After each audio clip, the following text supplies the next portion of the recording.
pamilya, amoy hatod kaninyo ang mga istorya nga among gibantayan gikan sa lain-lain nga reyon. Ako si Annie Perez ug kini ang TV Patrol Regional.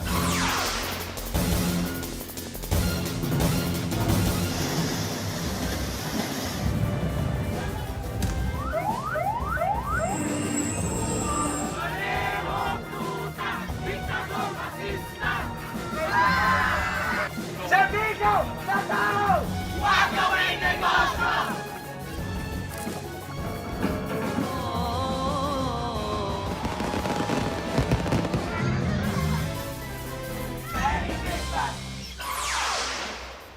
Nakasinati og kusog nga uwan ug hangin ang pipila ka bahin sa Visayas tungod sa bagyong Wilma nga gidunganan sa shear line. Nabatyagan sa Northern Samar ang epekto sa bagyo ug shear line niadtong Huwebes.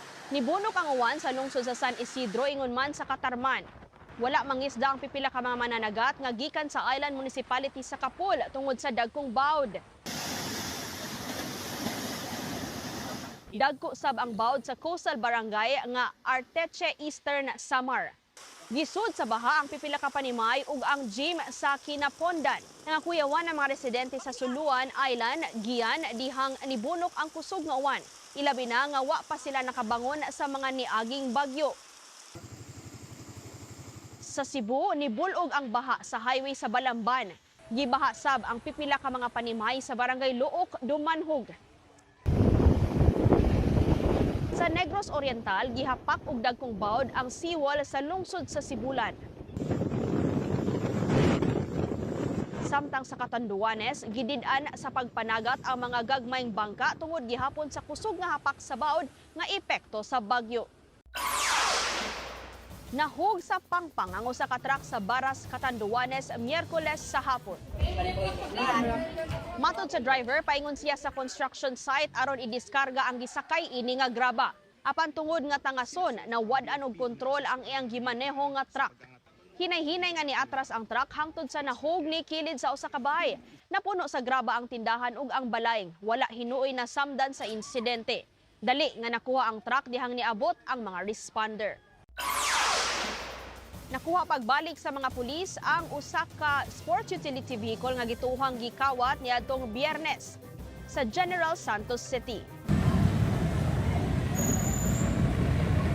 Sa video, makit-an nga nag-ekis-ekis ang dagan sa itom nga SUV sa karsada sa barangay Apopong dihang gipabuthan ni og pusil sa nagukod nga mga pulis. Nihunong ang sakyanan apan wala dayon ninaog ang driver. Hinungdan nga gibuak ang windshield sa mga pulis. Gipugos nila nga maablihan ang pultahan sa sakyanan. Didakop si alias Jim nga maoy gituuhang nangawat sa sakyanan sa kanhi amo niya nga negosyante. Niluog nga krimen ang nisantop sa inom sa duha ka lalaki sa Bacolod City Miyerkules sa kadlawon. Patay ang 44 anyos nga lalaki human giputlan og sa iyang gikainom. Sa investigasyon, nasuko ang 26 anyos nga sospek tungod kay gibugal-bugalan siya sa biktima. Duna na say lalis ang sospek og iyang live-in partner. Niitom ang pananaw sa sospek, gikuha ang iyang gida nga sundang ug gitigbas ang biktima. Gitanggong sa Dipolog City Police Station ang sospek nga magatubang og reklamong murder. Gipahigayon sa mga lihok protesta sa reyon batok sa korupsyon ang panawagan manubag ang mga nangawat sa panudlanan sa nasod.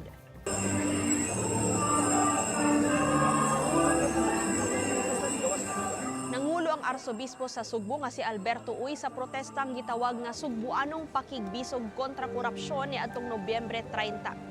Nitambong og usa ka misa ang mga nisalmot sa Basilica Menore del Santo Niño. Gisundan niya og usa ka pilgrim walk paingon sa Puente Osmeña Circle along sa programa. Sayang poong gihatagan og bili sa Arsobispo ang lapad nga epekto sa korupsyon sa nasod sama sa paghikaw sa serbisyo nga makiangayon alang sa mga tao. Okay lang ka tayo na! Sa Tacloban City, gilusad sab ang protesta sa lain-laing mga grupo atubangan sa RTR Plaza. Giagda sa mga grupo ang mga nangagi nga mga sakyanan nga patingugo ng ilang busina isip pagsalmot sa panawagan nga manubag ang mga tikasan. Sa Mindanao, Duna sa Pilgrim March sa Zamboanga City, dungan nga nagmartsa samtang nagampo paingon sa Fourth Pillar Shrine ang mga Zamboangenyo. Nagmisa sab ang Arsobispo sa Zamboanga nga si Julius Tonel. Gawa sa panawagan nga iduso ang anti-political dynasty bill, buot sab nila nga tarungon sa mga magbabalaod ang paggamit sa nasudnong budget. Walang pinag-iba! Sa Iligan City, Lanao del Norte, panawagan sa mga nisalmot sa mga kalihukan nga tutukan ang pagbatok sa korupsyon. Ang namamasada upang maihatid ang kanyang pamilya sa mas magandang kinabukasan. Samtang sa laing dapit sa Luzon, sama sa Puerto Princesa City, Palawan, gikundina sa mga grupo ang korupsyon sa gobyerno. Nag-una sa martsa ang Apostolic Vicariate of Taytay aron ipanawagan nga bungkago na ang mga political dynasty. Serbisyo sa tao! Huwag gawing negosyo! Sa Naga City, besperas pa lang sa Trillion Pesos March, nagsugod na sa pagmartsa ang mga batanon batok sa korupsyon sa mga flood control project. Nisalmot sa protesta ang kanhi Vice President ug kasamtangang Naga City Mayor Leni Robredo. Giinspeksyon ni Presidente Ferdinand Bongbong Marcos Jr. ang Bukana Bridge nga sakop sa mas dako nga coastal road project sa Davao City. Makatabang ni nga muluag ang dagan sa trapiko isip usa ka alternatibong ruta sa mga motorista. Kapin sa usa ka kilometro ang Bukana Bridge nga ikaduhang bahin sa 17-kilometer coastal road project nga gisugdan sa niaging administrasyon uban ang mga Chinese contractor.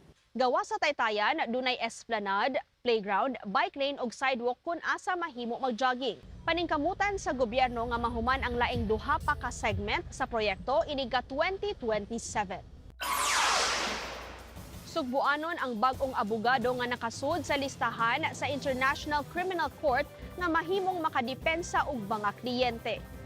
Siya si Attorney Ramesses Victorious Gatchalian Villagonzalo nga nihuman og abogasiya sa University of Southern Philippines. Ikaunom si Attorney Villagonzalo nga Pilipino nga nahimong ICC Counsel ug ang labing una nga sugbuanon. Bansay si Attorney Villagonzalo sa criminal ug penal laws, ingon man ang property ug marriage laws. Gibuhian sa dagat ang nasa usa ka gatos ug 17 ka mga gagmayng pawikan sa barangay Ili Norte, San Juan, La Union ni adtong Lunes. Lakip ni sa hatchling release activity nga usa ka program sa Coastal Underwater Resource Management Actions kun KURMA. Nailhan ang grupo sa pagduso sa pag-atiman sa mga pawikan. Sa wala pagibuhian, giamuma usa ang mga gagmayng pawikan. Nanawagan ang otoridad ngadto sa mga mulupyo nga dili unta dakpon o hilabtan ang mga mananap. Gidili sabni sa balaod. Sa niaging buwan, gipamultahan ng usa ka driver ug duha ka pasahero human niagi sa baybayon sa San Juan nga nalakip sa protected area. Inila ni nga dapit diin mangitlog ang mga pawikan.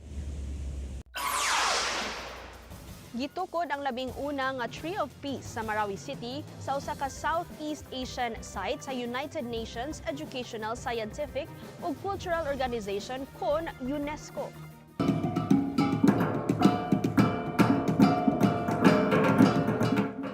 Usa ka turnover ceremony ang gipahigayon sa Provincial Capital Complex. Gila sa UNESCO ang dali nga pagbangon sa Marawi City, ingon man ang nagpadayon nga kalinaw.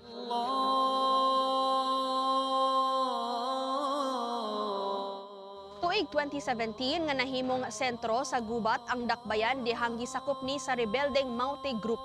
Ang Tree of Peace simbolo sab sa edukasyon, kultura ug panaghiusa. Gawas sa Pilipinas, nakadawat sab ini ang Estados Unidos, France, Espanya ug uban pang mga nasod.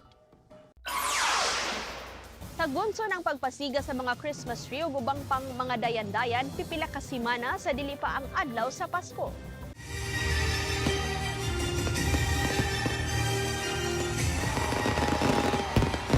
Sa Puerto Princesa, Lunes sa gabi, gidunganan og fireworks display ang higanteng Christmas tree nga nahimutang sa Balayong People's Park. Gibida ang handmade nga mga dagkong bituon og candy cane nga gihimong dayan-dayan sa ilang Christmas tree nga dunay gitas-on nga 153 feet. Ang pagpasiga sa ilang Christmas tree timailhan sab sa pagsugod sa ilang sagunson nga kalihukan nga dunay kalabutan sa pagsaulog sa ilang pista. Ingon man ang pagsugat sa bag-ong tuig. Gibuksan na sab sa publiko ang Christmas Park sa Cebu City. nga nahimutang sa Puente Osmeña Circle. Sentro sa Christmas Park ang 120 feet nga Christmas tree nga naatunga sa atraksyon. Gitawag sab ni nga Tree of Hope. Napuno ni sa mga dayan-dayan sama sa mga puti nga parol ug puwa nga ribbon. Mamahimong mosuroy sa Christmas Park matag gabi ug magpahulagway sa Tree of Hope. Nalingaw sab ang mga nitambong sa tinuig nga pagpasiga sa Christmas display sa South Cotabato Capitol Compound sa Coronadal City. Mabulok po ang mga suga niini nga gipalibutan ang ilang kapitolyo. Duna say foam machine alang sa mga bata. Matod sa mga opisyal, tumong niini nga makahatag og kalipay ug paglaom sa mga taga-habagatan Cotabato karong Pasko. Giporma sa managtiayon nga gikan sa Masbate ang usa ka mahinungdanon nga bilen nga ginama sa mga sanga sa kahoy.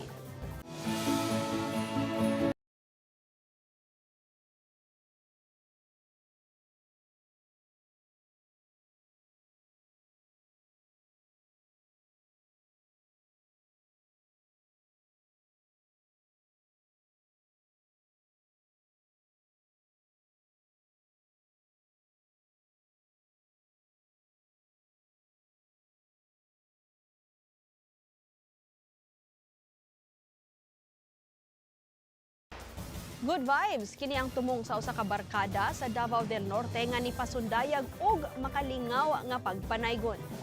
Kumo! Kumo! Kumo! Kumo! Kumo!